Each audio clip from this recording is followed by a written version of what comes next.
ගෙරවීම ඇතිවන්නේ ශ්වසන මාර්ගයේ ඉහළ කොටස අවහිරවීම නිසායි. මේ අවහිර වුණාම මෘදු තල්ල සහ ග්‍රසනිකාවේ බිත්ති දෙදරනවා. ඒන් තමයි ශබ්දය ඇතිවන්නේ. මේකට හේතු මුගක් බලපානවා. ප්‍රධාන වශයෙන්ම රෝගියාගේ බර වැඩි වීම නිසා දිවේ තෙල් තැන්පත් වීම, තල්ලයට තෙල් තැන්පත් වීම සහ උදරයේ තෙල් තැන්පත් වීම බලපානවා. ඒ වගේම තයිරොයිඩ් ග්‍රන්ථියේ ක්‍රියාකාරීත්වය අඩු වීම, මන්ද තයිරොයිඩ්තාවය නිසා ඉදිමීමට ලක් වෙලා පටක නිින්දෙන් ගොරවන්න පුළුවන්.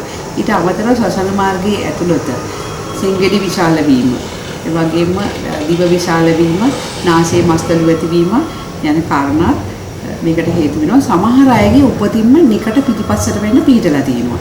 ඒ අයගේ තල්ල දිව පිටිපස්සට යනවා උස්ම ගන්නකොට. ඒ අයගේ කොහොමත් තද ගෙරවීමක් ඇති වෙන්න පුළුවන්.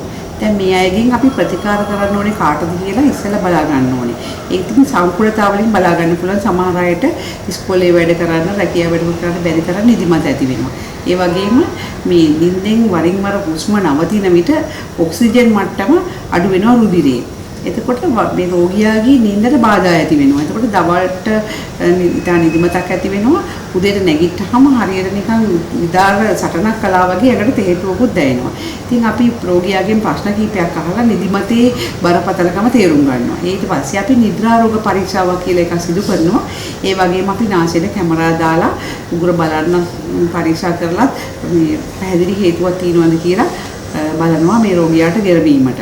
නිද්‍රා රෝග පරීක්ෂාව රෝගියා රෝහලක නැවැත්වීමෙන් සිදු කළ යුතුයි.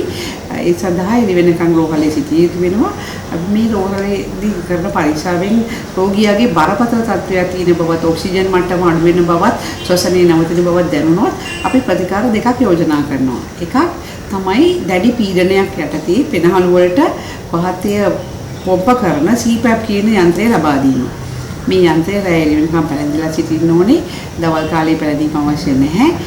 නමුත් මේ රෝගී තත්ත්වය සුව වීමක් අපිට අදහස් කරගන්න හැකි. ඒ හින්දා දිගටම මේක පළඳින්න වෙනවා. ඉතා බර අධික රෝගීන්ගේ බර පාලනය කිරීමේ විශේෂයෙන්ම තරුණ අය මහත වැඩි වුණාම ගොරවනම නම් ඒ අයගේ උසට සරින බර අපිට ආහාර පාලනයෙන් හෝ ව්‍යායාම වලින් අඩු කරනමත් ඒගොල්ලන්ගේ ගෙරවීම නවතිනවා.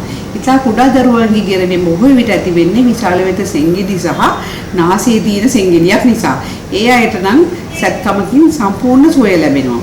නමුත් වයසක අයට සැත්කම් වලින් සුවය ලබා ගැනීම ටිකක් අපහසුයි. තරුණ අයගේ නිදා ගැනීමේ ඉරියව්ව වෙනස් කරනමත් සමහර විට නිින්දෙන් ගෙරවීම සහ ශ්වසන අපහසුතා පාලනය කළ හැකියි.